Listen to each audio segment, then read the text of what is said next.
Broadcasting live from the Zimmer Communications World Headquarters. This is Wake Up Mid-Missouri. Get ready, pal.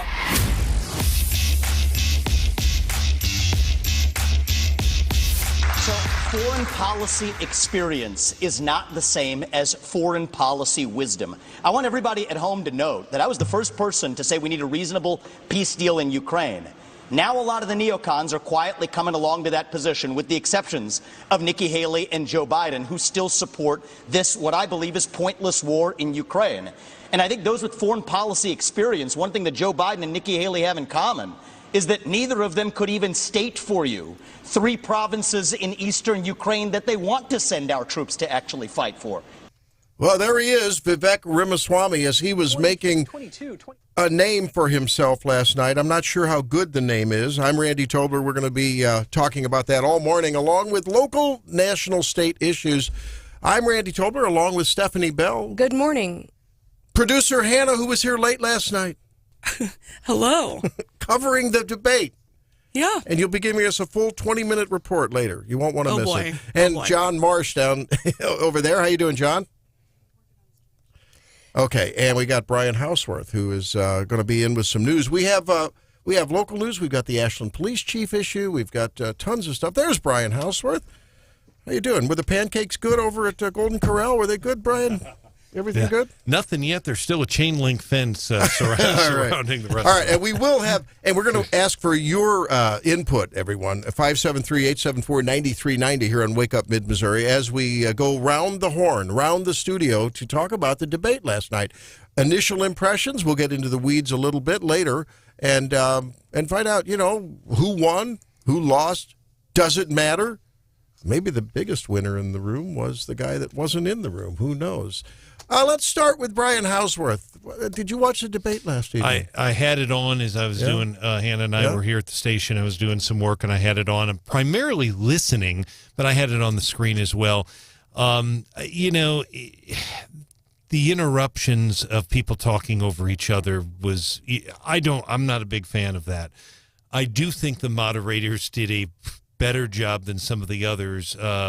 Say what you want about Megyn Kelly, but boy, when she tells people to shut their mouth, they do. I mean, she does. I mean, I got to give her credit for that. But Governor Christie has a tendency to interrupt others.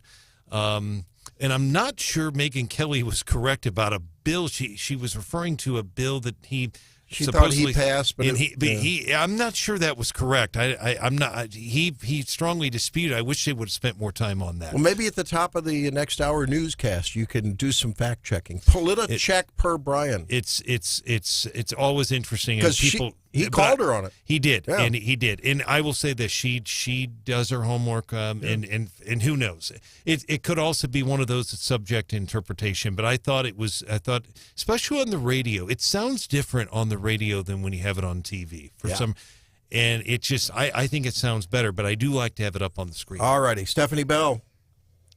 I think it was a good night for DeSantis. I think he had a really good night against Newsom, and this gives him a little bit more forward momentum.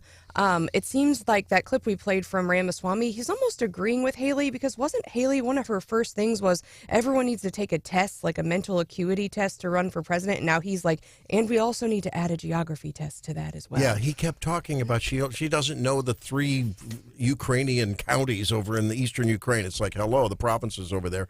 I have been a Vivek Ramaswamy fan from the beginning, with less and less and less support the more and more I hear him, because I don't like when he insults the fair lady the way he did. Hannah? Well, I was going to say I did not hear this, but I did see a couple Twitter users this morning saying that Nikki Haley did end up being able to come up with the names that Vivek was looking for. But people were talking over her, I guess, when she spouted them out. So, like I said, I cannot confirm that, but there's some speculation that she did answer the question. I don't know. You call me a male chauvinist pig, but you don't hold up a Karl Rove whiteboard and call the lady corrupt because she makes money doing speeches after she's the UN ambassador. I'm sorry. I don't think that's the definition of corrupt. It really troubled me. Well, and that's honestly one of the best things to come from last night's debate, because now the Twitter trolls have blanked out Nikki equals corrupt and said fill in the blank, and it's just memes. Twitter is entirely memes of what he was holding up. But if you're going to use a visual, you really need to, and only one visual, you really need to use it well. Ron DeSantis, the poop map. Yep. I mean, Very it was good. done Very really good. well. He pulled it out, pulled out these maps and things when he really needed them. What was the other one? He had 2 visuals that night. Anyway, it was the book. Genderqueer. Oh, right. Yeah, The pictures that he actually had to redact, right? Because they were so powerful. Yeah, and last night it just fell flat for Ramaswamy on the handwritten note about Nikki. Absolutely. John Marsh, who gets your vote? Chris Christie. Really? Yeah, because he was the only guy in the crowd to use the term obnoxious blowhard as he was defending Nikki Haley. So, and I think we have that sound, actually, because he did that. But and then, Nikki Haley, I thought, did another great job when it was one of the many attacks on her by Vivek. And Megan, or one of the hostesses, said, do you want to respond? She says, I'm not going to waste my time on that. I thought, bam! She nailed it. And some of the crowd cheered, but it wasn't. It was certainly newsworthy. It was entertaining. I thought the location was interesting, Tuscaloosa, but in the end, these candidates, all of them, no matter who they are, they all agree on the various rules, but they all tend to, and all of them do it at some point, talk over each other, and the host should not have to constantly do that. The two worst offenders from the previous election were the now President Biden and former President Trump. Come on, man! Listen to this. Well, they did not. With Chris Wallace, that particular debate, neither one of them wanted to follow the rules. Wow, it was entertaining. Go figure. Yeah, they were constantly and both were ripping him too.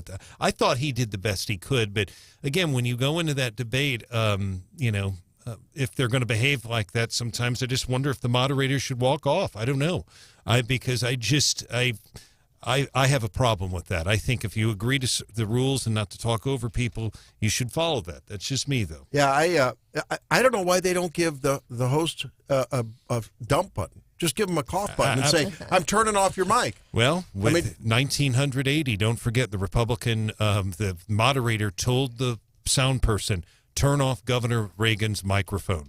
And that moderator was ripped. But you could make Reagan said, I'm paying for this microphone, which was a kind of a mic drop. But the reality was, if you think about it, the moderator wasn't, I don't know.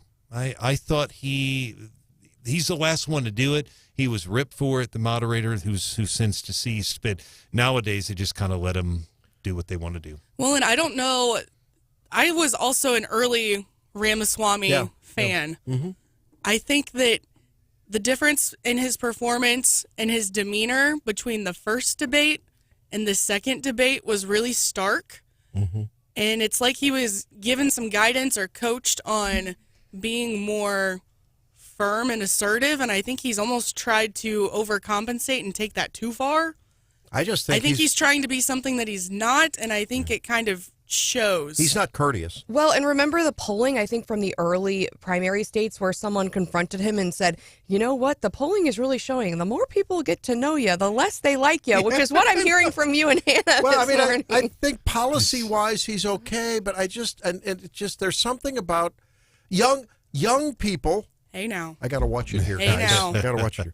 Young people automatically have an energy and they don't have to worry about energy and passion showing through, right? That just seems to happen naturally, right? They get a little credit for that just because they walked on the stage, right? But they risk, if they're too overt and too energetic and too over the top, which I think he was, then you end up being a bore and you end up being brash. And frankly, you end up being a brat. And he just seemed to me to be too much of a brat. He's trying to be Donald Trump, but he just doesn't have the gravitas. Maybe he needs a longer tie. I don't know. And bright red one. Well, and I think that his time is coming. I don't think this is the last we'll see of him. Yeah. But unfortunately, I think this might be his last debate. Yeah. I got to tell you, there's something about Chris Christie for all of his faults, I like a guy that says, "Would you please answer the question?" I mean, that's refreshing. And he did. I like that. As he avoids answering a question. But he did answer the question, though. He said he would send troops to get our hostages back if that's what it took. Well, that's pretty bold. And I wish they would have. And I don't know. I mean, I'm not. It's probably subject to interpretation, but that bill he was talking about in New Jersey, he was pretty firm with Megan that she had her facts wrong. He was. Even though he gets booed on some of his policy matters, he stands by what he believes. And, everyone's standing up there saying, I'll do this, I'll eliminate this. There's things that require legislative, if not action, at least financial support. I mean, the promises these people make, that are outside of the sole executive purview. I just don't get it. We talked about this last week a little bit, Randy, where, local folks talk about state issues and state folks talk about federal issues. And I'm like, you're not going to get me by talking about stuff you have no control over. And it's frustrating. And it would be nice to hear, hey, this is the way I feel about this. I may not have the authority to do that, but I understand that. But I just wanted you to know where I stand. And I'll lobby for this. I'll work with the Congress, unlike Donald Trump, who could have overturned Obamacare if he didn't tick off. I almost said the P word. If he didn't tick off, tick off John McCain. And did anyone else notice that was not on Fox News last night? It was, I want to say, News Nation. News Nation. News Nation. And Chris Cuomo was actually doing the post-debate. I don't know if anybody caught that or not, but he had a pretty interesting. He, of course, has had some controversy himself, but it looks like he has kind of reinvented himself. But one of his analysts last night was Geraldo on the television set afterwards. I thought that was interesting. Did he have Geraldo? Geraldo was definitely on there. Wow. Now, I don't recognize all the people that he had on there, but it was Geraldo... more of his. He is toned down a little bit, and more. The show was more about the people on the set than about him, but it was interesting. Coming up later, we've got Michael Nehls. Now, who is he? He's going to be talking to us from Germany. Wow. Because he's written a book on the indoctrinated brain. He's got some interesting theories about why people who should be thinking rationally may not be and what to do about it.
has combined Israel and Ukraine and, Biden's border thing that pays for illegals to stay in hotel rooms in New York. It's a total disaster.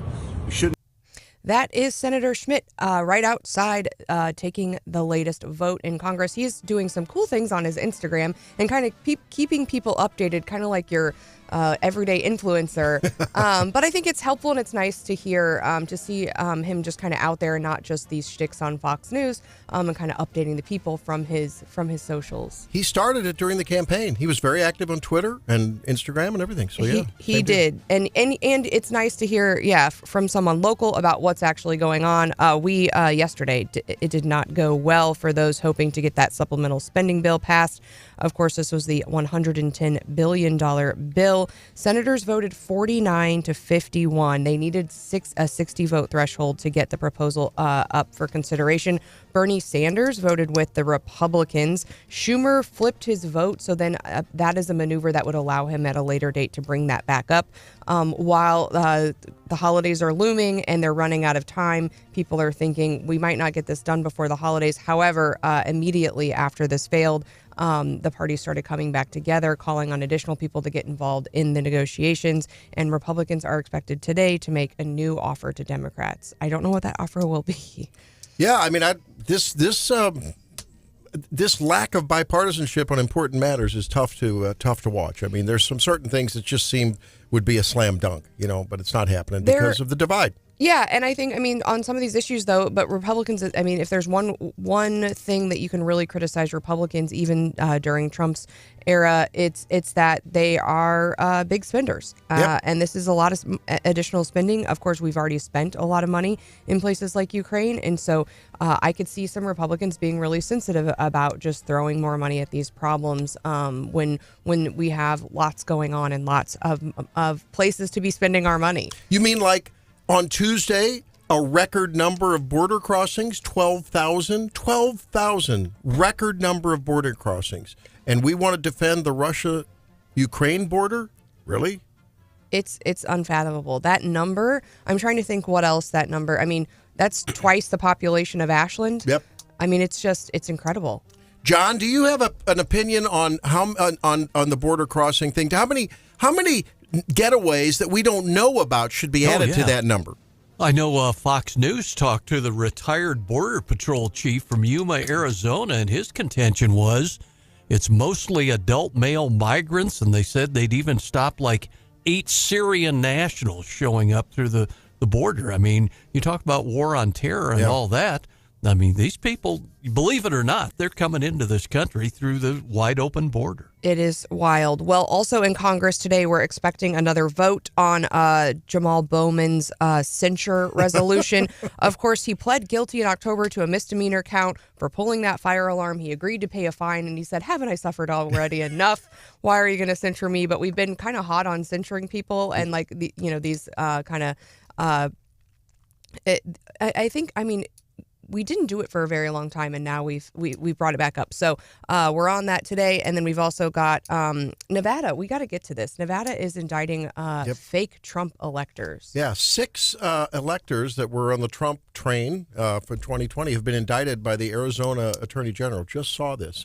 This is becoming a constant theme across the fruited plains, right? It really is. They're trying to get folks in every state, and essentially they signed a piece of paper and said, yep, Trump won when Trump didn't win, but an indictment from a federal or from a state grand jury, I guess. And the same's happened in Georgia, where the former state GOP chair there, right, he's under indictment, and he said, I was told by Trump's lawyers to do it. So who knows?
We've been talking here on Wake Up Mid-Missouri about the debates, about what's going on in D.C. We need to talk a little bit, Stephanie Bell, about what's going on in Ashland. I know that it came out that the chief of police is, the suspended chief of police, Gabe Edwards, has resigned in what they said was a settlement.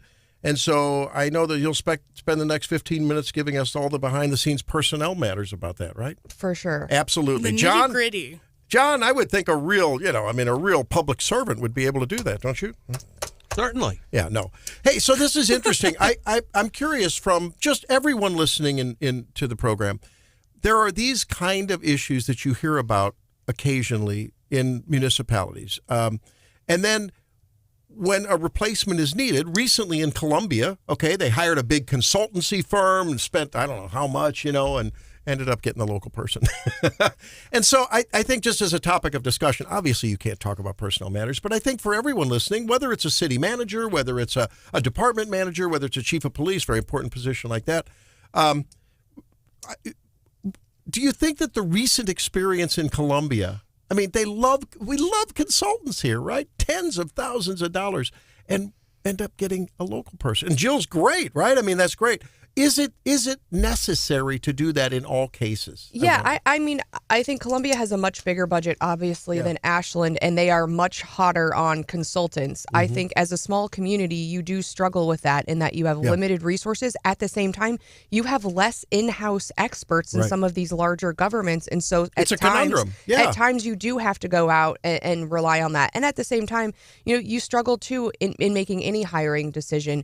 Do you kind of play a hometown game? And are you going to be accused of, well, you just looked around and picked someone local? Or do you try to put it out and do this big broad search and say, well, even after doing the broad search, I got the best candidate, and then you've now been accused of wasting money? I don't know that there's a right answer. I don't know what Ashland's going to do. Obviously, this has all come up really quickly, but I think those are the struggles, and it's real. And do I fault Columbia?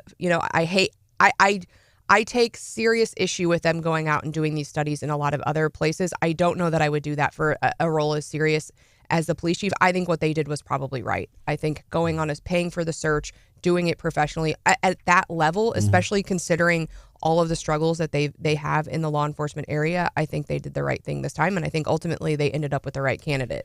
John? I think watching in Jefferson City when they selected Brian Crane, the former councilman, and the Moberly city manager is Jefferson City's new city manager. The way I understood it was the panel that looked at the candidates there was a group of elected officials and others and movers and shakers, as opposed to going out for a headhunter firm, for lack of a better term. So, different communities do it differently, I guess. And I can understand Columbia going with a big search firm on as volatile as hiring a police chief has been in that community. And John, I think you're right there. I had served previously on the committee that hired the Steve Kroll, and there were a number of elected officials and then just community organizers. And so I had been really involved in the chamber and the downtown association and was able to kind of bring that perspective as they were making those hiring decisions. I did the same. That's actually how I got initially involved in the Ashland city government.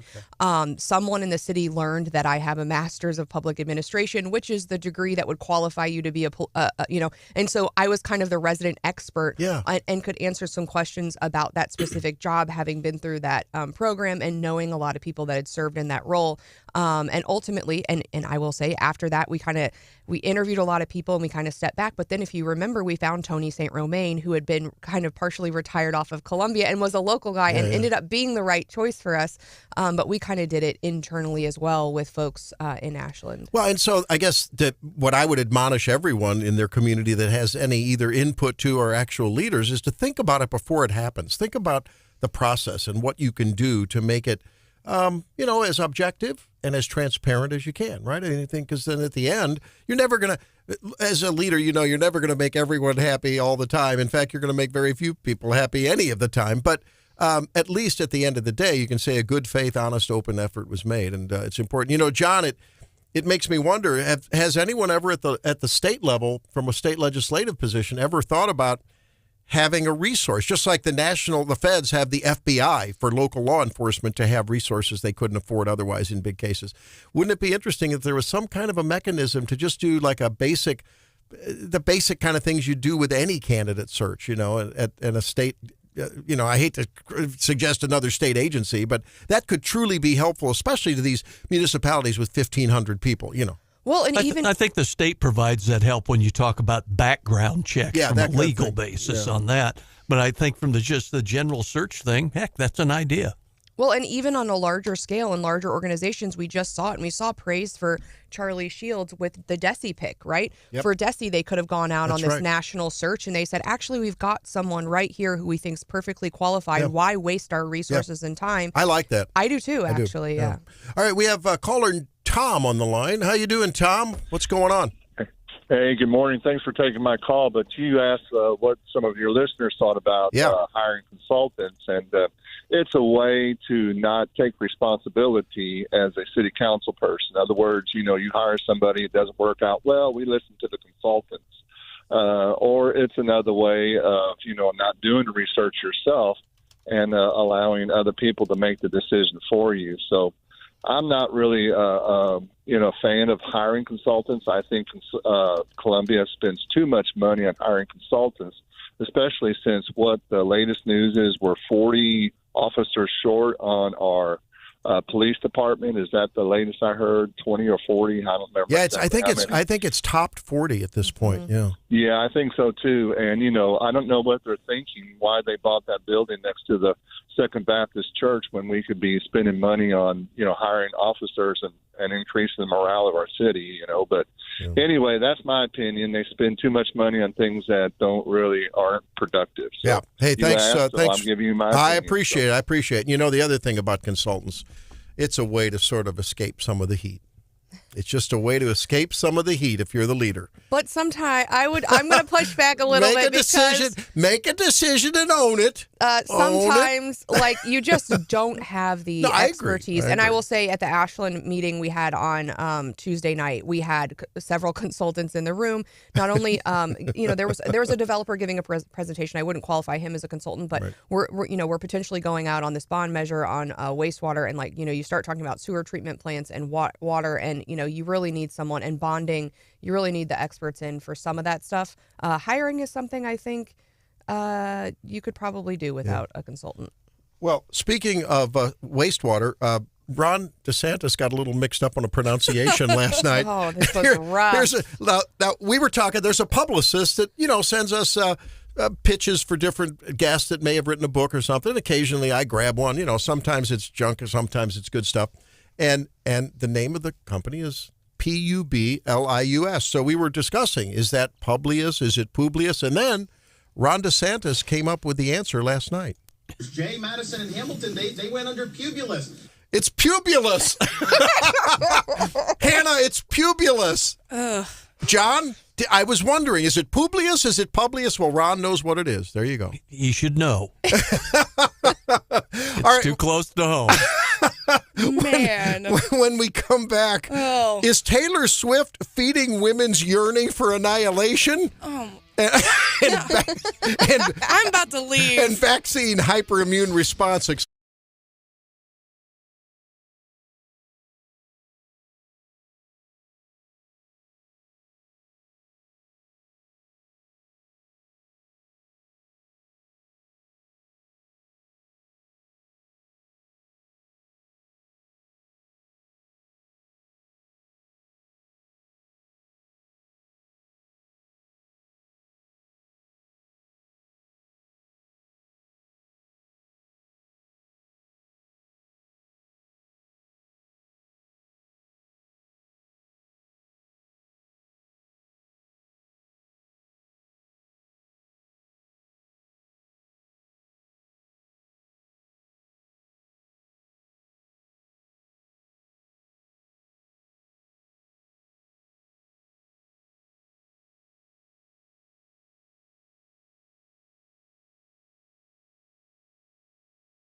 Summer was like on top this last year-ish, I think. I love that one. Hannah? See, I'm more of a fan of her early stuff when she was still in the country category. Oh. Really? Yeah. So, like, what's that era? What's your favorite era?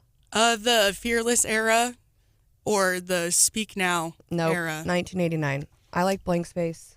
Mm-hmm. John Marsh, they're talking about Taylor Swift like they're talking about the Capitol years and the Verve years of Frank Sinatra. I mean, really? I don't know. He didn't have a big a hit to shake it off, though. Listen to this, John Marsh. Which is like the worst Taylor Swift song, honestly. It is, isn't it? But I thought I'd ask the ladies listening and the ladies on the air. This writer on a website called Unheard, which is an interesting site, writes the dark truth about Taylor Swift. Too many young women yearn for annihilation. And she's the scene at the ship's bow in Titanic is so iconic. It spawned innumerable homages and pastiches.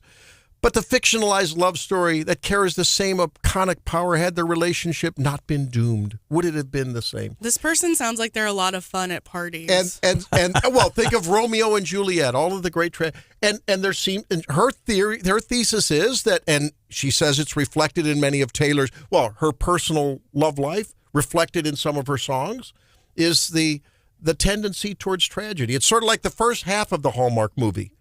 Mm-hmm. And they never get to the end with the happy ending. I don't know. You got Travis Kelce standing in the bow screaming, "I'm the king of the world." Well, there you go. I don't know. But like I mean, she wouldn't be as iconic if she like at 16 fell in love and then lived happily ever after. Oh. Like, what's the story in that? Well, and also, I mean, all but ideally one of the relationships you go through in your life end poorly. So just because she's enough in the about public Joe eye. Jonas, right? She writes, instead of inclining toward the happily ever after, Swiftian passion comes with its own doom baked in, an assumption that for any number of reasons, the high won't last. This is so dramatic. And she's worth $1.1 billion? Okay. I think my sister at one point was thinking about like getting back with an ex, and I sent her this meme, and it said, everything happens for a reason. Sometimes the reason is you're stupid and you make bad decisions. And I think that about Taylor Swift. I mean, it's not like she's been picking winners in the past either. I mean, she's been picking these like weirdo, puny musician, weird people. I mean, girly man. Yeah, like just girly man. Not that you can be a musician and be a manly man, but like just like they're already and they're insecure and they hide and they're just weird. Well, but she's like grown up essentially in the limelight. She's had to learn all of the things that you learn in your late teens and early 20s. Under the microscope of, but she's media. Beautiful and she's famous. You can have your pick of whoever you want, and you chose these losers. Like, it just takes a while for some people to figure it out.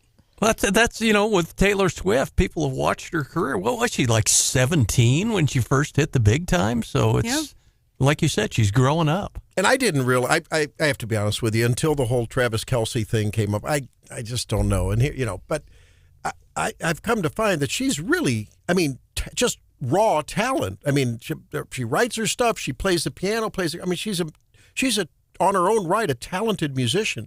Forget about the entertaining part of it, she's Times Person of the Year. And she is Times Person of the Year. She's on a record-breaking, world tour with her Eras tour. $800 million so far. Yeah.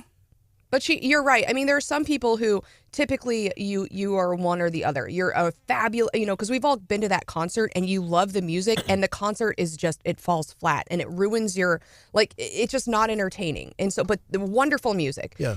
People who they are wonderfully entertaining and you feel horrible because they've written none of the songs. Mm-hmm. And the people who do those writings that you love isn't that same person. And when you find that out, it breaks your heart. But it is rare, you're right, Rainey, to be all three. Yeah. Well, she's very, very good. People like to make fun of the Swifties because they're such diehards for Taylor Swift. But you combine the things like, watching her grow up. She went through that really serious legal battle with Scooter Braun over the rights to her original recordings. I know. I lost half a year worrying over that one. Well, what are you talking about? I have no clue. Oh, Randy. I don't know all Send of me the file. Send me the file. I Okay. will. Basically, she I'll had to bone go up to on that. court to try to win the rights to her original copies of her okay. songs. Yeah, I get it. And Yeah, she sure. ultimately lost. Ooh, so ouch. now she's re-releasing all of her old songs. Have you seen these songs that in parentheses next to the song title, it says Taylor's version? Oh. So she's releasing these songs with the same title and then in parentheses Taylor's version. Yeah. And she's re-releasing her albums one at a time. And she's re-recording all of her old stuff that she did when she was, sometimes 17 years old. And it's been kind of cool to hear, her spin on it now that she would have done, when she was a kid. And the other thing that's masterful is as she re-releases the albums, not only is she kind of reclaiming the music, she's also issuing songs or releasing songs that are from the vault. And supposedly these are songs that were written at the time those albums were written and kind of missed the cut for the albums.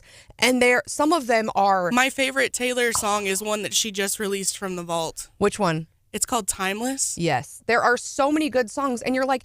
You could have, these are all amazing. You could have put out a Morgan Wallen double album with all of these songs on them. And the fact that you've kept this in your back pocket and you just, grab it whenever you need it. And for every era she has, she's released 2 or 3. I assume there are probably more out there. Yeah. I think one of the most telling things about it, Forbes put out their most powerful women list. And, this is, business oriented and billionaires and all. And Taylor made it to number 5 on the list. Wow. Certainly. Yeah. We're getting lots of love on the texter at 874-9390. Oh, man. Over our intense coverage of Miss Swift. What the listeners really want to know is she, because she was a kind of a charm to the Chiefs there for a while, and then it hasn't been going so well. They were 4-0 with her in the stands. Well, did you until see Green Bay. Did you see that this week Taylor revealed that her and Travis have been dating since July? Oh, yes. Yeah, I know. How they keep that quiet, I have no how they could have done that. Eric texts, pain is art, always, Van Gogh, etc. Ultra-feminism is toxic. It's part of her business plan. If she fully believed in what she was selling, she would have burned out already. One of the best businesswomen of the last decade. Her and JoJo Siwa. Taylor Swift, UGG, come on. I think that was a big ugh. But the whole tragedy thing, Randy, is kind of like people like underdogs, right? If your story goes perfectly, it's not very interesting and you don't have anybody to root for. So I think there's a lot of people out there. I think that's why the Travis Kelce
I'm Randy Tobler, and if you're feeling as though something's going on with your brain, sometimes I feel that way. Like, what's going on with our brains? I'm hoping aging. John, I feel some ageism coming on. There's John Marsh. How you doing, buddy?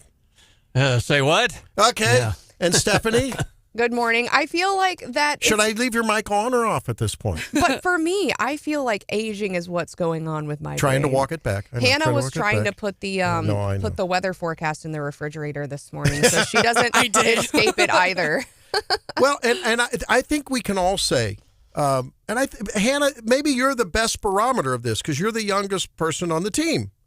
And in your short life, don't you even feel that is it data overload? Is it what's going on? Is it the constant news cycle? Is it don't you feel as though something's changed in your brain over the last, let's say half a decade or so? Or not? Is it just me? I mean, yeah, but that's also what the Celexa that I take is for. So, no, I think, the news cycle, everyone is constantly connected to their phone. Yeah. You get news alerts, you see news on social media all day long. The economy being crappy, I think, weighs heavy on folks. Everything's expensive right now. It just kind of all piles up, I think. And we're headed into the holidays, which, one of my favorite times of year, but also it can be pretty stressful and hard for Holiday a lot of blues. folks. Yeah. Well, it just is a big heaping pile of what. It just all stacks on top of each other. And you know what? I think sometimes all the intensity. So if you add up the intensity of the news cycle, I mean, look, yesterday we had a guy who was disgruntled because he didn't get the job, allegedly, a 67-year-old guy, this was speculation, in Las Vegas at University of Nevada, Las Vegas. Apparently he didn't get the job that he applied for. He goes in, he starts shooting. There's 3 dead and 1 critically wounded, right? Awful. And as you hear stories like this, and then you hear 12,000 people coming over the border. How many Chinese nationals? How many people from the Middle East? Okay, the healthcare system is a disaster. Just talk to me about that sometime. I'll give you a little bit on that. All the accelerating inflation pressures, even though the number is down, cumulatively it's a disaster. So you take the magnitude of the bad news, the torrent of the pace of the bad news, and then you got the social media that's like a seizure thing. I mean, it's coming at you from all sides. And now the young ladies, Brian Hauswirth, tell me, oh, get this one. I'm like, well, what do you think we advertise on Facebook? My daughter does the marketing for the program, and I know the young ladies on the program will agree with me. I'm like, hey, well, let's do some Facebook stuff. We'll do Dad, everyone's doing Instagram. Oh, great. Now I got to do Facebook and Instagram, and it's Twitter, and it's Rumble. I think that there's something going on that's changing our brains. Am I right or wrong? Hey, Randy, on the clinical side, too, we've seen the researchers talk about the number of Alzheimer's cases, especially in the age of onset, has been falling. And our guest from Germany who isn't calling, maybe he's got an indoctrinated brain. I mean, that's his theory. He's a molecular geneticist and a doc, and he says, look, Alzheimer's is, now, of course, aging is also on the rampage. I mean, we have an aging society, particularly in the West. So you've got that going on. He claims that, and we know the spike protein, whether it's from a vaccine or whether it's from COVID, that crosses the blood-brain barrier. You have a barrier that really prevents everything from getting into your brain. Well, the spike protein does. He's got a theory that may do it. But he says our cognitive abilities are declining. Think about it. Brian Hauswirth, when's the last time you gave someone $1.05 at the Quickie Mart for a 95-cent purchase, and they couldn't figure out to give you a dime without punching into the cash register? Yeah, I don't recall that happening. But it's. I certainly understand what you're talking about the stress and about the news cycle. I think it's very important to remember, especially young people. They won't relate to this. There was a time, folks, not all that long ago, where you had to wait until 6:30 at night, 5:30 Central Time to get your evening news and what was going on. It would be Dan Rather and Walter Cronkite coming on. You would wait until 5. You didn't really know what was going on. If there was something huge, President Reagan being shot in 1981 was one when President Nixon resigned. Other than that, you waited until then. But what's happening with, and John Marsh and I can relate, what's happening is you have to spend so much time on these website stories and so many times getting pictures and so many times updating Facebook and this and that. And we didn't have to used to do. Now, I know people enjoy that, and I'm glad we do it. But the reality is we didn't have to do that before. And I do believe that it to a certain extent, it cuts into the time you can do more reporting on What, the stories. one guy, you probably blame one name for the 24-hour news cycle, and that's Ted Turner. That's where it started. That's where it started. That's where it certainly started. Then, it was more in-depth reporting. There was objective reporting, and we're trying to process so much incoming. And even though the human brain is the most magnificent machine ever made, I'm sorry, notwithstanding AI, there is a limit to what our hard drives can handle, not only in amount, but in pace, in speed of input, right? No, I don't disagree. And a lot of it locally can be negative. I mean, it depends on what day it is, depends on what's going on. But John and I reported on a horrific case over Thanksgiving weekend. An elderly man slashed to death. That has to be reported. Oh, yes, in Jefferson City. Yes, yeah.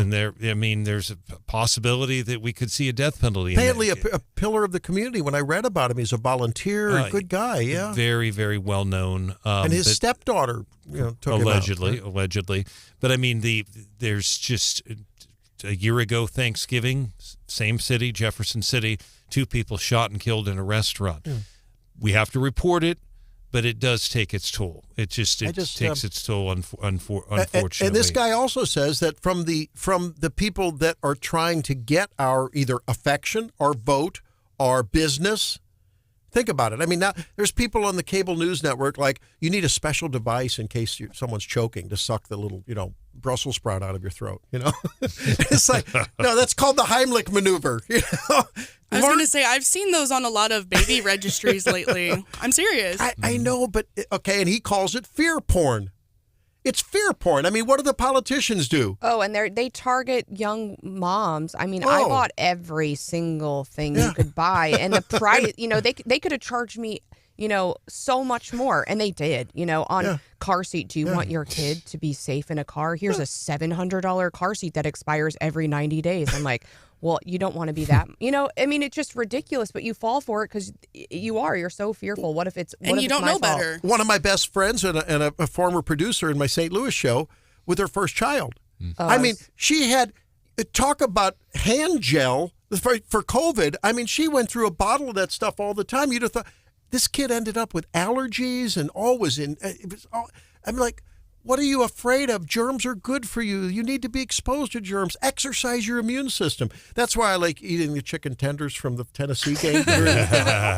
No, I'm kidding. I don't. Brian Hansen Scrape the fur off of them and go. That's right. Oh, no. If there's a little mold on the cheese, just cut off the edge. It's good for you. But I think we're all susceptible to it, right? Yeah. Well, the child psychologists, Randy, you've heard them talk for years about the news cycle and all, and with the big desperate stories, they say, back the kids off from the exposure to it. Yeah.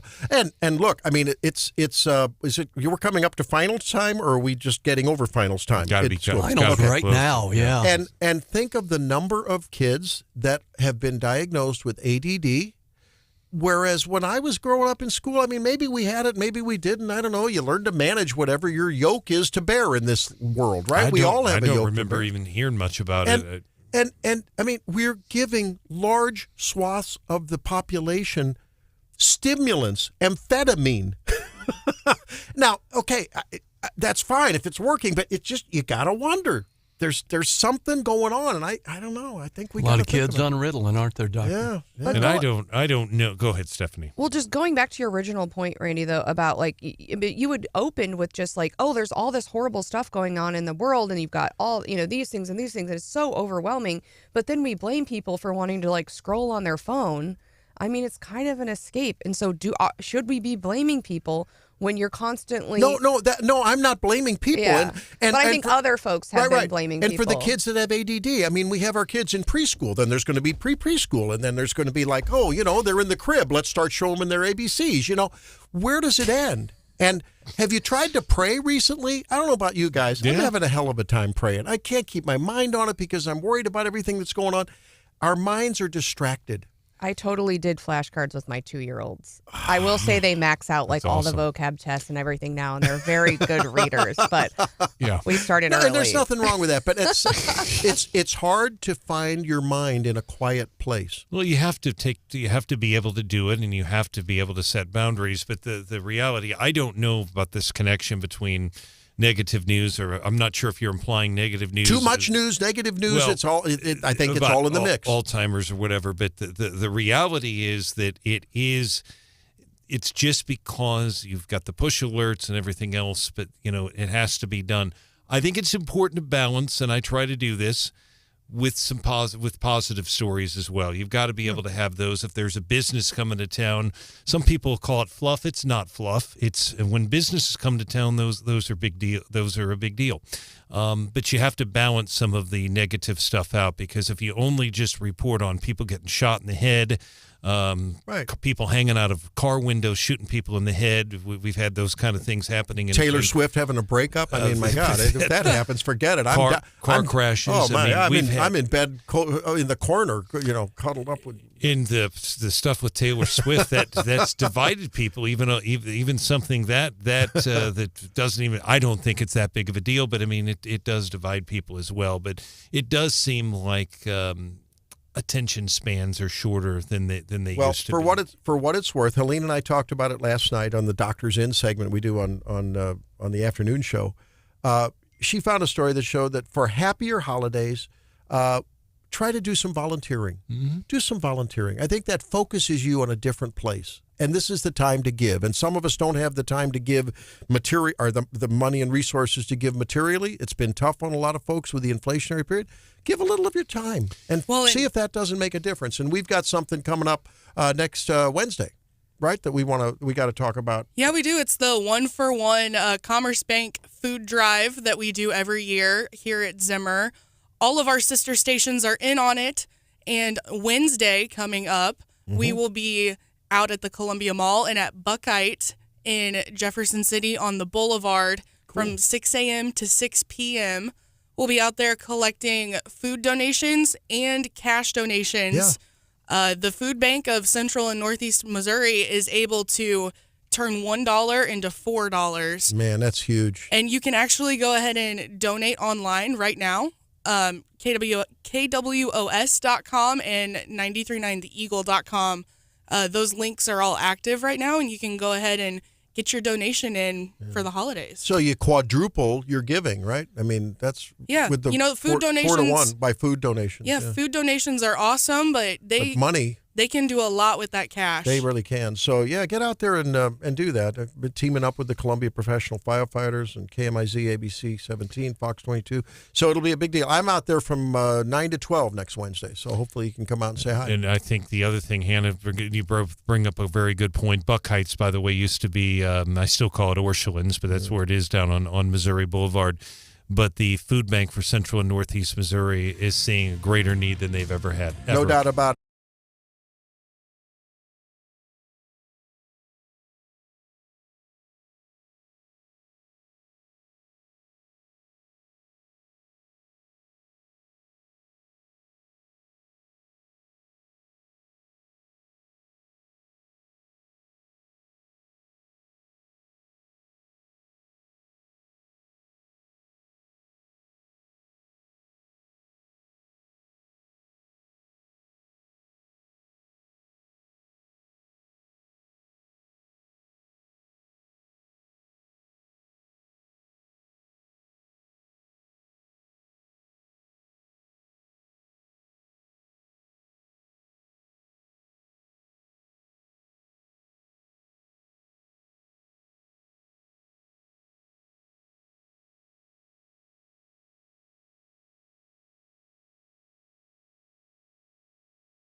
Well, lest you thought that you were cold, Hannah will help us get warm. It's actually going to be a little warmer today. It's 7:27, and yes, it is.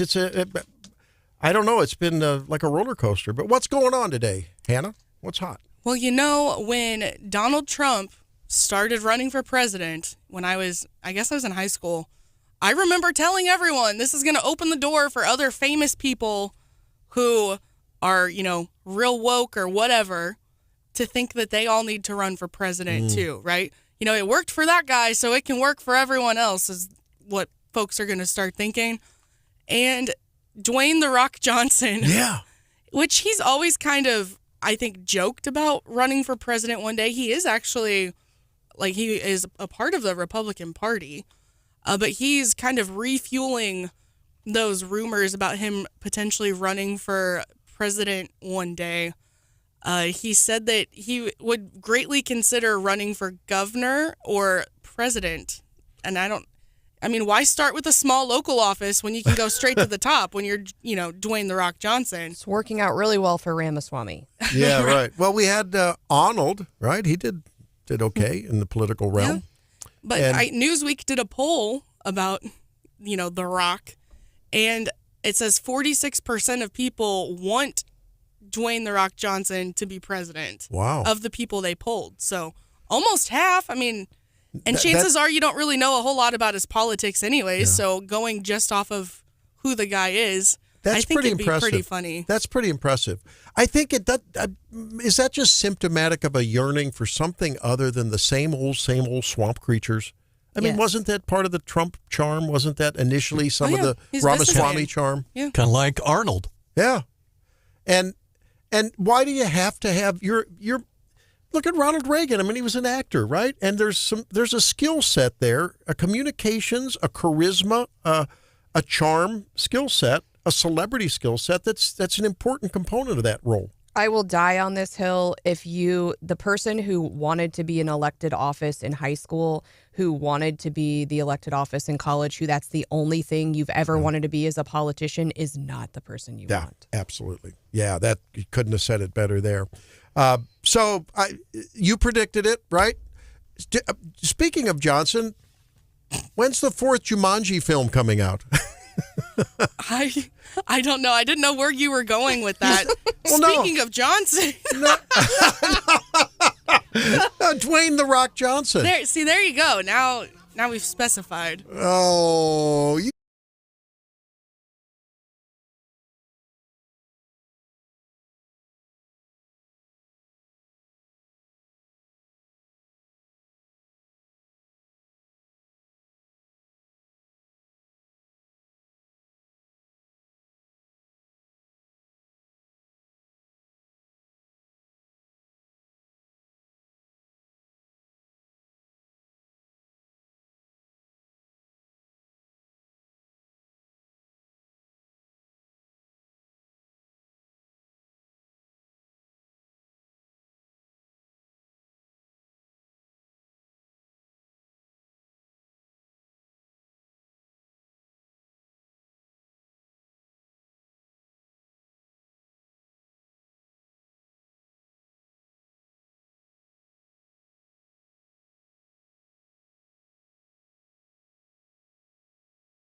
debate? Well, I have to honestly say, at first I was prepared for the snooze fest that everybody thought it was going to be. And now I got to give, some high fives to Vivek Ramaswamy, who always makes it a popcorn-worthy event. So I thought that it was well done, more well done. I think that the three ladies did a phenomenal job of trying to keep order and keep a flow. Here would be my takeaway from that is I think most people are very happy that the debates are over. They seem to have been following a very strange scape. They're once hosted on a NBC, which is, liberal. And this one, I have to honestly say, when you look at a Democrat debate, when they are leading these people up, they are putting them up. They're like, hey, after you created world peace and you ended child hunger, how did you feel? Those are the questions they ask in a Democrat. In this one, it was like literally the polls are terrible. You're a POS. People hate you. What do you think about that? I just remember thinking, oh, my goodness, is this how we lead up? This is how we charge people to watch a Republican debate, is just basically by tearing down each one of the candidates with a bunch of negativity. That was my takeaway of going, wow, Republicans are determined to snatch defeat out of the jaws of victory. But I think overall it was a spirited debate and a lot of information came out. Yeah, I think you're right, Raven, and I always like your take. I think it was interesting. I don't know that it moves the needle at all. I know Correct. You had a lot to say when McCarthy went down about Matt Gaetz and everything else. We heard yesterday McCarthy is officially retiring. What do you make of that? Well, that is a play. This is very typical of McCarthy. He could have waited. He could have finished out his term. He is intentionally leaving now to leave the Republicans with a one-seat majority so that it's essentially a temper tantrum. You take Matt Gaetz out of it. You have a responsibility to the people of California. So you're saying you can't serve Bakersfield unless you are Speaker. And at the end of the day, I still stand 100% behind the accountability. He didn't do anything he agreed to. He stayed there for 15 votes and said, I'm not leaving. And he made all these concessions to get the job and then didn't keep any of them. So I really find myself not sympathetic to McCarthy's because look where we are. Under his leadership, we've spent billions in Ukraine. Our country is teetering on the brink. We're in two wars. We're funding both sides. And the country is a mess. And we have to stop clearing out this top leadership. So it's up to the Republicans now, grow a backbone, pull it together, and lead this country, and show them it can be done without the corruption that has ruined the trust of the American people. Talking with Raven Harrison at ravenharrison.com. And Raven, all I could think of when McCarthy, as you said, I think it's a temper tantrum. I'm going to take my marbles and go home. Yes. All I could think of was when John McCain tanked our attempted takedown of Obamacare. Now, I think Donald Trump was culpable there, too. I thought it was out of place for him to go after John McCain becoming a prisoner of war and talked about weakness, But it was equally, if not more thin-skinned for John McCain to tank the most disastrous health care initiative ever in this country when he had a chance to do the other. You are 100% right, and I agree with both points. That was a low blow, to go at McCain. It doesn't matter. I mean, I happen to know as the background of military parents that his record is not what he used to lead it to be, but that's neither here nor there. That's not a shot we should have taken. However, he didn't betray Donald Trump. He betrayed his constituents. Yes. He ran on that platform and said, I'm going to repeal, and then winked, at the Democrats on the way in and torpedoed it. That is a dark and low point for Republicans. And we just can't have that. It just goes to show you they're running an agenda that's not the American people, and we have to be mindful. So bad timing for Kevin McCarthy, but proof that he should not be there because he couldn't do it when he was there. So this is, to me, this is clear it out, and it's going to be uncomfortable and rough. But now it's on Republicans who are right now contemplating sending more money to Ukraine, another $1 billion, while Americans are struggling. Is that what they voted for? Is that what we want to see again? We're funding two wars. this isn't going to end well for America. So I think it's good for us to press this leadership and let's reset. Time to get some good conservatives in and clear out on both sides all the riffraff. So now you've expelled Santos. Now up Rashida Tlaib. Let's get out Ilhan Omar, or is it okay to marry your brother? I mean, we have got to clean house. Raven, talk to us about your take on where leadership may or may not go with the whole impeachment process and talk about the sitting president. It's going nowhere unless we make it go somewhere. This is why I tell people it's really important to get engaged. And this is a lot of what I do when I don't get to hang out with you guys is I am behind the scenes kicking their keisters to the wall because this is what it's going to take. They are not going to do the right thing, on their own. We are going to have to constantly remind them what we the people means. It means they don't get to have closed door meetings like the Senate just did this week. To give this money to Ukraine is a closed door meeting. They know how the American people feel about it, and they're still doing it. So it's incumbent upon us to stay on them and demand accountability and justice. J6 are still in jail. They're releasing this footage trickling. We've got people in jail for what one of these congressmen did and getting ready to go into Christmas. They have a 3x8 cell with no toilet in it. We have got to, this is not how we treat Americans. This is third world communism that we are seeing here. And we have to get more active and do something. So that's what you're seeing. Leadership is going to try to do business as usual, and we just can't let it happen. Raven, I want you to take a listen to what Donald Trump said when Sean Hannity asked him about being a dictator, and talk about the blowback on the left. Hang on, here it is. We love this guy. He says, "You're not going to be a dictator, are you?" I said, no, other than day one. We're closing the border, and we're drilling. After that, I'm not a dictator. So that sounds to me like you're going back to the policies when you were president. All right. Okay, so, Raven, 12,000, record number of border crossings just on Tuesday. Yes. Your thoughts? And that's exactly what it is. All he's doing is making a play on leadership. If you look at Donald Trump's record, there is no dictatorship. We had a thriving economy and a stock market. We had a secure border despite the Democrats complaining. Remember, I'm old enough to remember when Democrats said $5 billion was too much for a wall, but yet we're spending $450 billion a year taking care of illegals, housing them, giving them cell phones, $364,000 a day on cell phones and gift cards for migrants. So this is what we need to remember is the reason that our gas is so high is because Biden shut down all of our drilling, shut down all of our, production capabilities. We were exporting, we were selling it to people, and we lost that independence.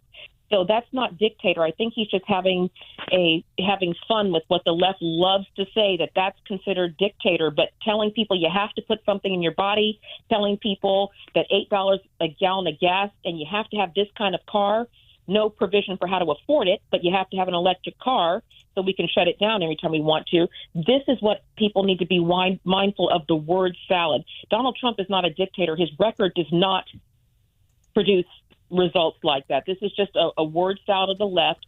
This is what they like to say to get people on CNN worked up. And I just tell people I don't watch CNN for the same reason I don't drink out of the toilet. Here was Joe Scarborough. Which a majority of Americans would support closing the border today. Probably an overwhelming majority are drilling. By the way, what a stupid thing to say. Drill. What a stupid thing to say. You can tell he doesn't even read the newspapers, and the people applauding that don't even read the newspaper. So they're putting us down. Anyone who supports Trump, MAGA policies, independence. Scarborough took the Trump bait the other day, didn't he? He did. He sure did, and he always does. And Trump is always playing chess, 5D chess, and these guys are playing checkers. I mean, what's another way to say drill? Is there some other polite PC with pronouns that we can use to say drill? I mean, it is unbelievable how they just attack him. I swear, every time Donald Trump flies over a state, they want to indict him for something. But it's not going to work. The people are onto it. I always say this, if he's got baggage, the Democrats packed it. So we just got to get this country back in order. And it is not racist. It is not against the Constitution to uphold the laws. In fact, anybody who is aiding and abetting these migrants, that is against the Constitution to give aid and comfort to people who have broken our laws. And a lot of our elected officials need to be reminded of the oath they swore. Talking with Raven Harrison. Raven, before we let you go this morning, perhaps the most important pivotal question of the morning that we've been mashing up here. It's been very, very important. With Taylor Swift being declared the Time Person of the Year, what is Raven Harrison's Taylor Swift number one on your playlist on Spotify? I don't listen to any Taylor Swift. All right. Are you listening, ladies? Stephanie and Hannah. She doesn't listen to Taylor Swift. I don't listen to any, and if anybody's wondering why she keeps popping up so much lately, it's because George Soros bought the rights to her music. Oh! So George Soros owns the rights to Taylor Swift's music, so it's interesting that they're trying to inject her into politics now when George Soros is backing her. So I don't have anything against her, but I don't listen to her. As you know, here in mid-Missouri, we follow the Kansas City Chiefs a lot, and of course with the Kelsey Swift thing, we're having a lot of fun with that. Yeah, they were mocking me this morning because I couldn't tell you a Taylor Swift song if my life depended on it, Raven. So I know it has to do with some ex-boyfriend, but I have not listened to one. All right. Hey, thanks so much for being with us. Look forward to the next conversation. Stay in touch with Raven Harrison at ravenharrison.com. Thank you. Thank you. All right. Well, there you go. I'm not the only one. I didn't know about the Soros connection. Did you? No, I'm going to have to look that up. Okay. John, I think we have an investigative report for you to work on there. Stay tuned. All right, and we'll stay tuned. We'll stay tuned for one of our favorite features, and of course, that's John's. If that was all there, what is it? Was that all there was? I don't know it, but it's my favorite. It's my favorite feature. I hope it's a rap quiz again. Yeah, we'll see what.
you may want to take to heart.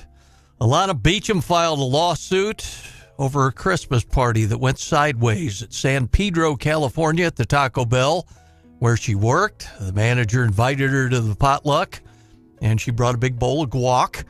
When she arrived, she said they'd covered up all the windows with paper and even covered up the lobby cameras, and said there was alcohol provided and her underage staffers were mostly overserved. She said she stepped outside for a smoke, came back in, found a co-worker doing the nasty with his wife in front of everybody at the party. So she ran out of the restaurant but went back into guacamole, get the bowl. She found the manager and another co-worker puking in the guacamole bowl. Oh, John. She reported it to Taco Bell, and they got fired. And she said she is suing because she suffered actual, consequential, and incidental financial losses, was even accused by her co-workers of giving away the secret enchilada recipe.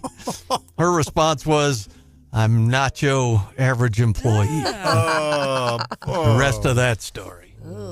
John. Makes our Zimmer Christmas party seem pretty mild, doesn't it, guys? Yeah. We had a good time. We did. We got a nice Stephanie photo. always makes fun of us at the Zimmer Christmas party. Why is that? Because we can be a little bit of party poopers because we're just introverted. Do you think Fred Perry will talk about his spectacular showing at the Christmas party on the next CEO roundtable? He was on his game. Oh, he was. There's no doubt about it. But the first Zimmer Christmas party I ever went to, because I usually go to like lawyer holiday parties, right? And I thought, this is going to be the wild and craziest Christmas party that I've ever been to. Like, DJs are crazy and entertaining, and it's just going to be insane. And nope. The lawyer parties, let me tell you. Really? are probably a little bit more rowdy. Stephanie's like, I've never seen anything like it. You guys are so extroverted on air all the time, and then you get put in a party situation, and all of you are introverted. She's like, every single one of you. I don't get it. That's why everybody's hiding behind a microphone. Yeah. Well, John, you would remember, and ladies, maybe you've heard, Johnny Carson, the great Johnny Carson of The Tonight Show, was reportedly one of the biggest introverts on the planet. Really? Yeah, that's what they used to say about him, that he didn't like to do any public speaking or anything like that. Yeah. Isn't that crazy? I guess it's almost like it's the inner actor in you that comes out. That must be what goes on with these folks. Does public speaking bother you? Not at all. Really? Not a bit. It still does for me to an extent, even when I have to help MC something or other. Oh, yeah, I get nervous. I don't like it at all. Well, I mean, I think I get appropriately nervous, but in the right way. You get anxious about doing a good job. It's just, it's performance art of a sort. No? You get nervous? Attorney? Oh, yeah. Yeah, most of the time. Don't you do trial stuff ever? I was say, is that job security or not? I do. Most of the time when I'm in a trial or, oral argument, there's a handful of people in the room. It's not like huge crowds. And most of the time, whatever I'm talking about, I like to think I'm the most knowledgeable. Like I'm really, really well prepared. If I'm just emceeing, usually, lawyering I don't do to that large of a crowd typically. Yeah. I know one guy, and he'll tell you to your face, who does not enjoy public speaking. That's our own Gary Nolan. Really? Yeah, Gary doesn't dig it at all. Former presidential candidate? Exactly. Isn't that wild? I would think he'd be really gung-ho about that.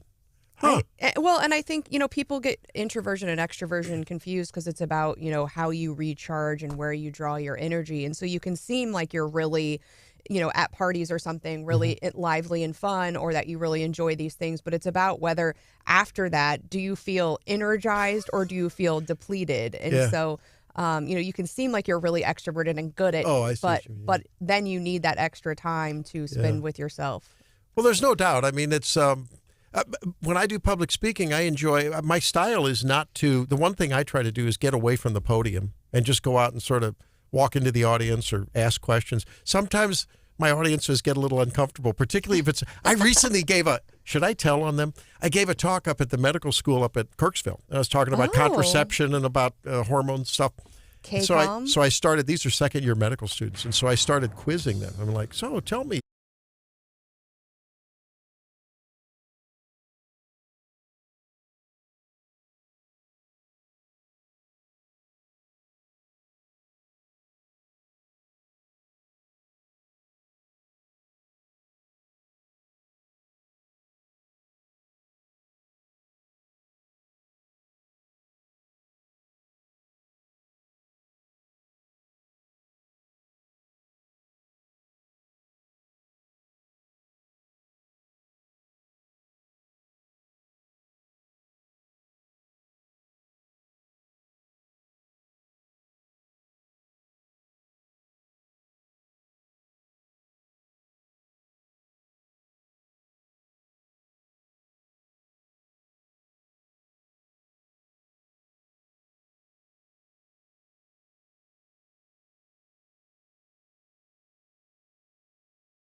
the boss there, the Grand Poobah at Judicial Watch, asking a couple of video questions. It was good to see the meat in those questions. Let's talk about them. What do you want? Which one first? We could talk about the election integrity one first. Let's do that. Yeah, because he asked about election integrity, and I thought there was some meat that came out of the answers. Have you had a chance to talk to Tom about whether he was happy with the answers or not? I haven't had a chance to talk to him yet this morning about whether he was happy with the answers, but I know going in, Judicial Watch's goal and Tom's goal was to get some real answers, some serious answers from the candidates on really two issues that are really important, not only to Republican voters, but to all voters around the country. And so I guess it happened to be the second question, but the question on election integrity went to Governor DeSantis and asked him what he would do to ensure that the American public was confident in the upcoming election, that, there wasn't any funny business going on. And Governor DeSantis seemed to lay out not only what he's done in his state, but also, how he sees it playing out as we approach 2024. Well, and then the other question he asked was about corruption and the DOJ and FBI. And I know you've spent a lot of time. You guys were the first ones on the ground trying to get some more information about what initially happened at Mar-a-Lago. So that's been a really important issue to you. How did you react to the candidates' responses to those questions? Yeah, so Governor Christie got the question about President Trump's civil rights being violated and the Department of Justice and the FBI being, treating people differently. I think Tom said kid gloves for both Hillary Clinton as well as Joe Biden, and not the case for President Trump. And, you're right. We've been involved since 2015 looking at what the Justice Department, what the FBI is doing when it comes to our elected officials. Stephanie, as you know, I personally know firsthand about Hillary Clinton and her emails, since I'm one of the few people in the country that have probably read all of her emails. Tell us more. Tell us more. Yeah. What does your screen time monitor say, Michael? We've been talking about that. Yeah. During those years, it was way too much. But, we deposed senior level State Department officials about how Hillary Clinton was able to do what she was going to do. And we learned from the FBI files that the FBI relied on Judicial Watch's work to learn about what Hillary Clinton was doing during that time. And then we've been focused over the past couple of years about what the Justice Department and FBI is doing to President Trump. And it really is extraordinary about how they are going after him and what they're now saying in court papers, and how it didn't happen with Hillary Clinton and didn't happen, is not happening with President Biden, whether it's his family corruption or where he was keeping classified documents once he left office. And should we mention Letitia James in New York using a statute that hasn't been used before, with this claim of inflating the value of his properties when the creditors seem to be happy, there wasn't a problem. So this selective prosecution is a recurring theme, is it not? It is, and Governor Christie gave a serious answer to the question. He talked about how to bring the rule of law back to the Justice Department by making sure you hire U.S. attorneys that want to do their job, that they want to prosecute only people that commit crimes, not political opponents. And he also said that, I guess familiar to Missouri, he was looking at attorney generals of the past in Ashcroft about, people he thought were important and who followed the rule of law. Yeah, absolutely. Judicial Watch, judicialwatch.org, involves matters not only but of the national interest, but of course you have many irons in the fire. And one of the state issues, you had a big win the other day in Minnesota, and I think this is a pivotal issue. And of course, it's not the ultimate win, but at least you're going to get your day in court. Let's talk about it. Absolutely. So, I wish I could say it was the pivotal win, but what happened in Minnesota is, as many people know, Minneapolis teachers went on strike for approximately 3 weeks a couple of years ago. And one of the reasons they went on strike is they were trying to hold out for protections for certain teachers over other teachers. And what that resulted in was a contract provision that said if Minneapolis Public Schools had to do layoffs, it used to be, the least senior teacher would be the first one out. Now it's the least senior teacher would be the first one out unless they're a teacher of color, and then you skip them and you find the white teacher, and then you lay off that white teacher. And so Judicial Watch represents a taxpayer that is suing Minneapolis Public Schools to say that's unconstitutional. That's blatantly racist. And the other day, the Court of Appeals in Minnesota reversed the trial court and said that we have standing. Our taxpayer client can bring this claim. And so now we're going back to the trial court to argue about whether or not this blatantly racist policy is constitutional and whether or not Minneapolis Public Schools can spend taxpayers' money to be racist. Michael, Fox News interviewed a retired Border Patrol chief from down in the Yuma, Arizona area, and it was a pretty telling interview. It was his contention that the vast majority of people coming across the border are military-age males, and he said on his tenure they had 8 Syrian nationals come across the border. This isn't an unknown kind of deal, is it? It's not, and Judicial Watch has been reporting on these types of individuals coming across the border for at least the past 10 years. And, if you go to judicialwatch.org and you search for information about the southern border, you'll see that we have been concerned and have been reporting time and again. Individuals from Iran and Syria and other places are going down to Mexico to cross our borders to get into our country illegally. And something needs to be done about it. In another thing I saw on the Judicial Watch site, you guys have been getting involved in this looming and menacing issue of government collusion, monitoring of, flagging of various posts on social media. And I mean, I know, our Attorney General here in Missouri, and before him, Eric Schmidt. I mean, people have been really looking at this. There's, of course, a case that's going to go down to the Supreme Court with many attorneys general talking about that.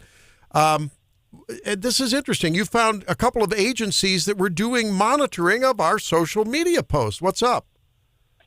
Yeah, I mean, it's really extraordinary. And the Missouri Attorney General has done a great job of putting this in the forefront and really, now bringing this up to the Supreme Court. And we should, get some clarity on what government can and cannot do. But Judicial Watch's focus has been slightly different. We've been looking at, the soft power of government and this idea that government may be colluding, states may be colluding with social media companies, but it's not a direct hit. It's not take down this post, otherwise we're going to suspend you from doing business in our state. It's more of setting up channels, like backdoor channels, to allow communication, saying, hey, did you see this post? Do you think you should do something about it? And what we have found, especially when it came to California, is that the social media companies will take down the posts within moments of getting an email or getting a communication from state secretaries of state, as well as from various agencies in the federal government. And it is a problem. It's something that the American public really should be aware about. And, it questions whether or not social media really is the place we should have our political dialogue. Yeah, I mean, I think Americans have had it with intrusion into their lives in so many levels. I mean, it's bad enough that the social media companies themselves, without any government suggestion, will, flag something and say it's inappropriate. And yet, on the other hand, it's like, what the heck? Brian Hansen, my producer the other night, found he was seeing pictures of, women breastfeeding, just blatantly, bare-chested women breastfeeding, and he said, no, wait, how does that meet community standards? Because if you were to put another one up there, that would certainly, my point is, that's an out there example, but the point is they seem to be very selective. They're in our lives. Now the government is in their lives to get on our lives, and I think people have had it. Now, what do you plan to do with the information that your FOIA requests are getting? Where do you go next? So we've already sued the Secretary of State in California over her monitoring of Judicial Watch's activity and reporting that to to Facebook and to YouTube and to Twitter. And the other thing that we've been involved in that's less focused on government collusion, but more of the use of government power, is we represent at least 2 teachers currently that have been fired because they posted on Facebook and on Twitter information that their school administrators didn't agree with, and then they got fired. Yeah. And so what you're seeing is you're seeing government employers looking at social media of their employees and firing them if they disagree with their point of views. That's crazy. And it's even more startling these days because it's always the conservative point of views that are being tossed out. And now you have teachers and other government officials that are promoting Hamas, that are supporting Hamas, supporting terrorism. And of course, they're not being fired. And so Judicial Watch is continuing to be involved in fighting for teachers and fighting for government employees and their right to speak on their own time on political issues. Michael Bekesha, thank you on behalf of all of us here, both in the studio and listening, for the deep dive and the real serious gumshoe investigations you guys are doing. Very few people do this, raising the awareness of all the corruption in so many ways in so many places. Thank you, my friend, and tell Tom and the gang thank you as well, okay? Thank you so much. Have a great day. All right, you too. Hey, we're just a little ahead of the market, and when we come back, Stephanie will be talking about, can we reverse what's been going on in the market? Should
the open in the market, and we've had 3 down days. Stephanie Bell with the Morning Bell. And some good news, green. The futures are all green. Dow is just barely in the green. NASDAQ up almost 0.75%. So hopefully some better news in the market for you this morning. Some AI news coming out yesterday. Do you know your sign? What's your sign, Randy? I'm a Gemini. Virgo. Oh, yeah, I'm Gemini. You are? All right. Well, that works out really well because Google released Taurus. Gemini. Taurus? Yeah. Okay. I'm bullheaded. You're Taurus? Yeah. They didn't explain why they call this Gemini, but it is their new basically competitor with ChatGPT. Wow. They say it's already incorporated with its other model, Bard, which I think is their search engine. But folks have been running, and these things at some level are quite above my head. But they run all these tests on these new AI models, and how does it score on this? How does it score on this? How does it score on this? And Gemini is the first one to outpace or score better than ChatGPT, and they're saying it could be a real competitor. Now, they also released a video with the release of Gemini, and some folks are saying it doesn't yet do everything they promoted in the video, and that the video is a little bit exaggerated. People who are really playing with it. But I do think, right now I worry. ChatGPT, I think people have found it very helpful. People are utilizing it in their business. We talked to Dr. Ashley Immel one day about how she uses it in her business. I think it's helpful for things like marketing and copywriting and those kinds of things. But it's really been, I worry a little bit about a monopoly, right? It's really been the only serious player in that space.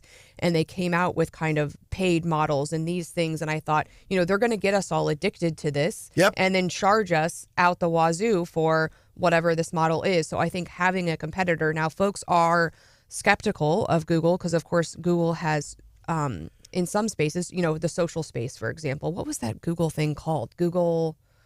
it was a social platform. Gosh, I can't even remember. I know what point. you mean, but Circles it was short-lived. Circles or something. So Google has had a couple of false starts with these, modern platforms, and so folks are like, "Is Google in it to win it? Are they going to do that?" And I think they have to be, right? Because if they are not, ChatGPT is going to overtake them. And so, how well this model fares, whether people will switch from ChatGPT over to this new model, I don't know. But if it's seriously better, then it does one of two things. It creates kind of market competition and makes ChatGPT say, oh gosh, we've got to get better, or it becomes the new thing, and it shows that there are other people out there who can competitively play in this space. There's no doubt it's coming, right? It's like the electric vehicles. It's going to be here. The question is it ready for prime time? Can we trust what it says, particularly on political issues? John, are you hoping, as I am, that there's going to be a conservative version, like we're developing a parallel economy, right, where you can have billboards that connect non-woke companies with employees that just want to work and not get bogged down in DEI, and there's public square for the shopping side? Wouldn't you like to see an AI that would not be Google influenced with their, we know where they come from politically?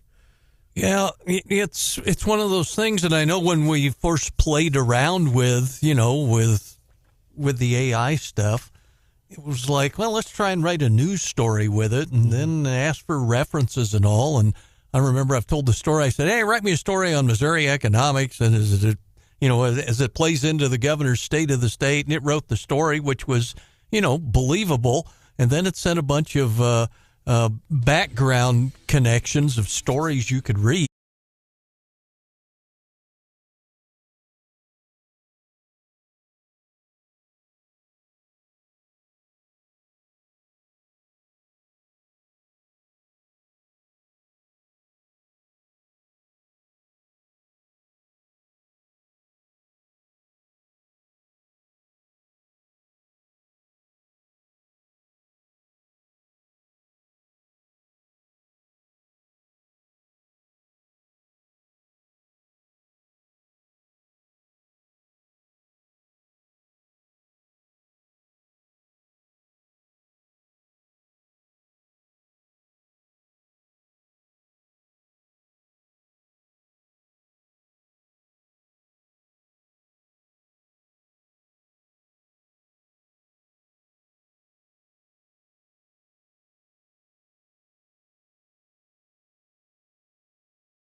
You're having a great holiday time, getting ready for things. Along with Stephanie Bell over there. How you doing, Stephanie? And Great. Hannah. Hello. And John. Good morning. I'm Randy Tobler. Here comes Brian Hauswirth. How you doing, Brian? It's good to see Randy. We're all color coordinated today. We are color coordinated, aren't we? We've all got some black. We look nice. And if you haven't checked out the picture from the party with many of the Zimmer gang, we had the crew here, and we had others that were all in the shot. And we even did some attitude shots. I thought the attitude shots were fun. We even got Brian Hansen in the photo. That dude avoids photos like the plague. We have a new name for him. Jennifer Bekesha, when she was on last week, called him Brian Handsome. So that's the new name. That's awesome. He's tried to tell me for years that's his name. I want you to listen to this. Whoop. Mr. Speaker, members of the Senate, of the House of Representatives, yesterday, December 7th, 1941, a date which will live in infamy. Well, that was Franklin Delano Roosevelt, of course, after Pearl Harbor. And sometimes, what are we, 80, how many years? 82 years away? 80, it'd be 1941, so it'd be 82 years. Yeah. These things fade into the distance, but they shouldn't fade from our memories. So Not it's at all. December 7th. And in a little bit, we have an interview that John Marsh did with a survivor. But, Brian, your thoughts? Well, first of all, the soundbite, I mean, just... younger people could never imagine how united the country was. I remember talking to my grandmother, my late grandmother. Nobody thought about Democrats. Nobody thought about Republicans. They, quite frankly, most of the people that were in the service in those days were all malnourished, and they joined. But that really ignited the war. And once the Congress listened to the president, and they declared war. Germany declared war on the United States as well. And I remember my grandmother telling me it just seemed to take forever. It was about a 4-year war, 1940. Well, it was longer than that, but when America declared war. Two real quick thoughts. George Whiteman, who we know as Whiteman Air Force Base in Knob Noster, an airman. He was the first airborne U.S. pilot killed on Pearl Harbor. He was hit by gunfire. My former colleague Lisa Nelson did a couple of really nice pieces really powerful pieces on Mr. Whiteman. He was from Sedalia. Sedalia, that's right. He was only 22 years old, John, when he died. And a woman named Kathleen Boswell has been raising money for cemetery walks to help him. But there were 2,400 Americans killed, 1,100 injured. A movie by the name of Tora, Tora, Tora, very powerful. I'd encourage people to see that. Pretty powerful about this, and think about General Whiteman and Airman Whiteman, I should say.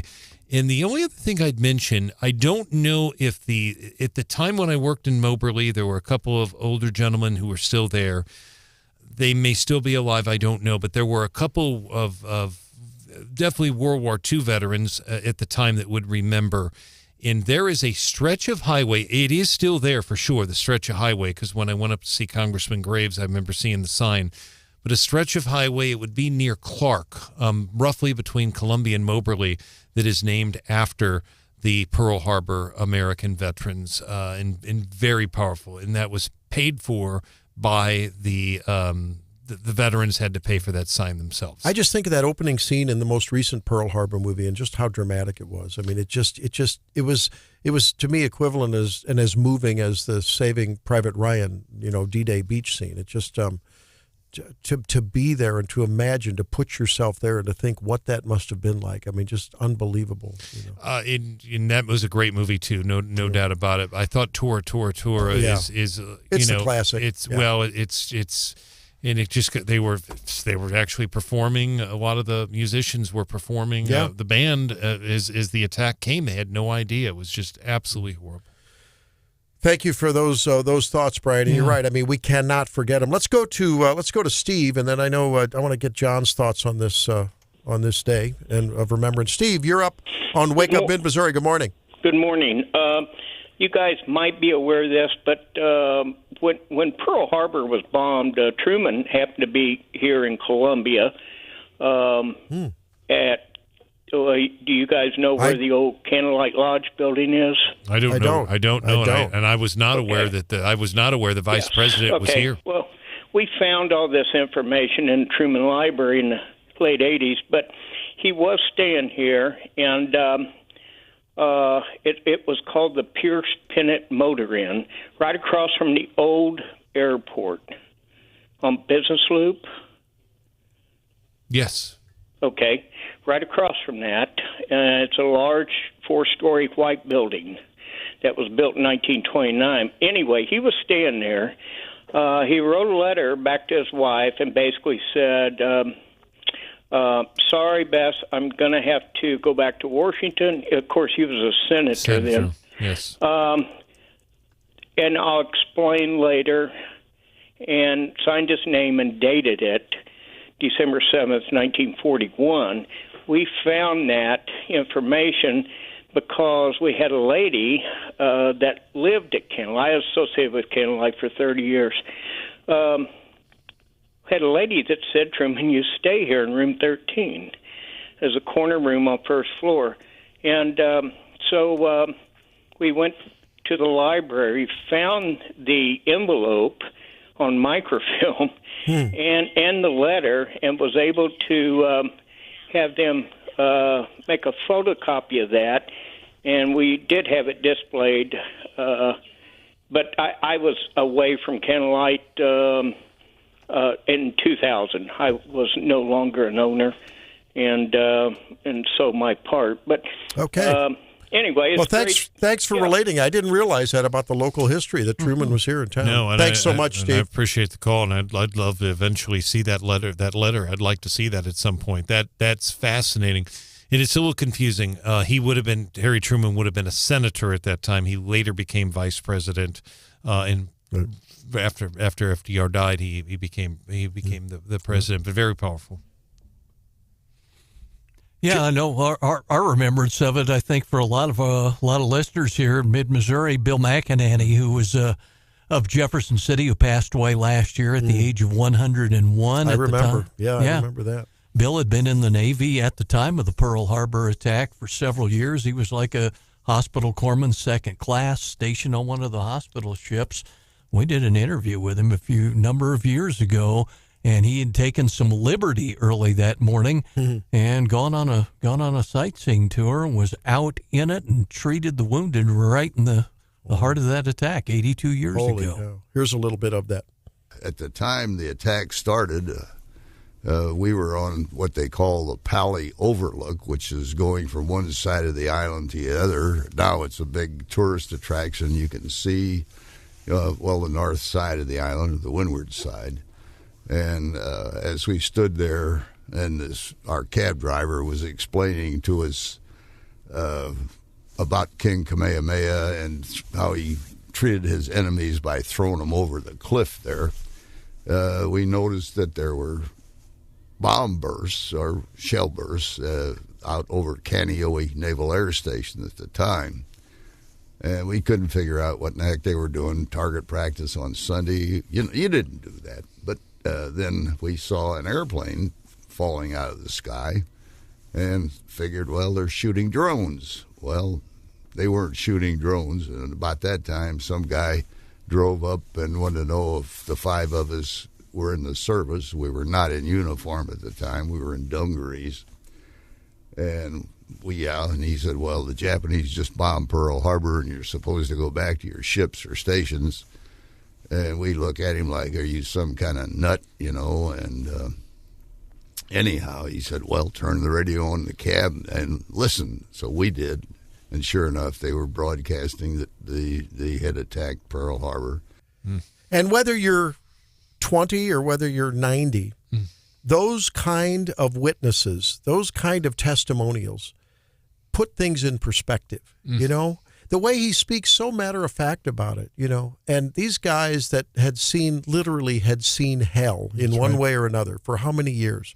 Some of whom never came back, some came back maimed, their families, their psyches forever changed. So the next time you get behind a combine rolling slow down the country road, or you're blocked in with a truck in front of you on Highway 70 and a truck on the side of you, and you feel the road rage coming, or, the computer locks up and the mouse doesn't work. I think of these kind of men and these kind of warriors and these kind of heroes and the literal hell that they went through. And I'm like, get a grip, Randy. Well, and the interview, you're absolutely right, Dr. Tobler. There's no question about that. But the interview that John and Warren Kretsch, as I recall, because I heard Bill, Mr. McEnany, on many, many times. Oh, yeah.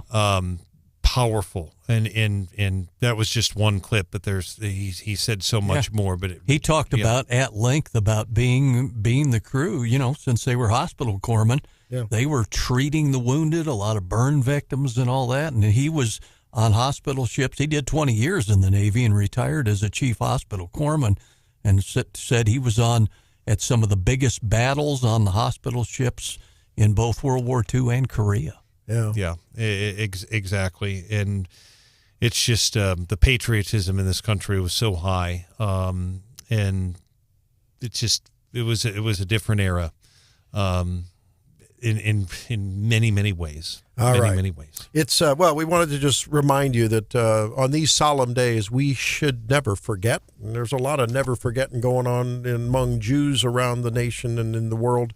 And for Americans, we should never forget that there are the bad people out there, and Americans always rise to the occasion and meet the enemy.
bowl that was 5 days old. No. You're probably still eating on Thanksgiving No, leftovers, aren't you? I'm getting a bad reputation here. No, I'm not advocating food unsafety. I'm not doing that. Never have had food poisoning that I know of. Yeah, but your definition of food safety is different from what others would use. All right, I want to go through a couple of the texts we're catching up on. And John, how wide is the doorway out of the studio here? I'm looking, it's like maybe 32 inches. It's a little wider than your average one. I don't know if your head will be able to emerge from the studio. Okay. But while you were doing if there was nothing after all except for this segment. Yes. John Marsh for Moe House. Are you going to file, John? I don't know. Is the filing period still available? Rick says John Marsh for Moe House. Have you ever thought about it, John? No. I've watched those guys for too many years to ever want to be one of them. You sound like you've thought about it. Not me. And decided, no way. No, you'd rather cover it. I leave the politics to the counselor. You'd rather cover it than watch it, right? Yeah. Enough said. Than be a part of it. All right. So Norman Lear died, and I wanted to cover that. Norman Lear, 101 years old. John, you know Norman Lear. I mean, he was the father of sitcoms. The Jeffersons, All in the Family, One Day at a Time. Sanford and Son? Yeah, that's right. Sanford and Son. And here's a little bit from Archie Bunker interacting with George Jefferson. Presbyterian says a Presbyterian. But whatever he was never black. Well, if God wasn't black, how come he built us so much better than you? Are you kidding? Well, look at the way it is, man.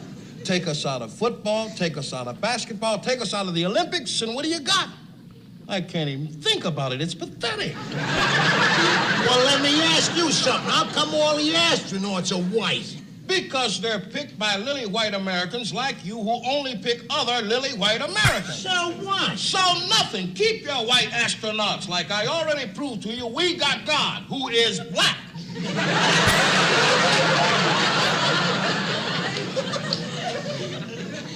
Well, the only answer to that is... And on and on. It's classic stuff. Great stuff. And I mean, on and on. And of course, the way, he was always put down. What did he say with Edith, his wife? Edith would say something. And he'd go, Edith, stifle, right? Stifle. And then he was always calling Rob Reiner, his son-in-law, the meathead. The meathead. Well, and I think knowing Rob Reiner's politics, I can agree with that. But now, and the question is, could those kind of things ever be made today? I don't think that could be made in 2023. No way. Probably not. And then there was Mel Brooks and a show called The Producers Matthew Broderick and Nathan Lane. And the story goes, they were failed producers. They'd had a flop. And it was a flop that was supposed to be a parody on some great Shakespeare. I don't like this already. And so they decide that they're going to coerce some older woman to just, they scam her basically. And they do a thing called Springtime with Hitler. And they've got fan dancers like Nazis. I mean, Mel Brooks is as Jewish as they come, right? But he had no problem making a parody on that. How about Blazing Saddles? Oh, my God, Blazing Saddles. That would never be made these days. You could never do it. History of the World Part 2, that one, I mean, it was unbelievable with Gregory Hines. This might be why I don't watch a whole lot of TV 15. anymore. There you go. 10. 10 commandments. Yeah. You're right. Oh, how about, there's just so many irreverent things that could never be made today, and it makes you wonder, has society become snowflakes? Are we all snowflakes and we're just afraid of offending someone? I mean, come on. If we can't laugh at ourselves. It's not funny anymore. That's why, you turn on the TV and it's not funny. No, it isn't. Because people are too scared to actually be funny. Yeah. And I mean, when we grew up, we had people that were of Polish descent, Italian descent. They would make jokes about, I won't say the word, Polish people and, Italian. They would make jokes about their own culture and about their own ethnicity because they were perhaps what we just got done talking about. They were of the World War II greatest, dare I say, toughest generation, right? Well, that wraps it up for another great morning on Wake Up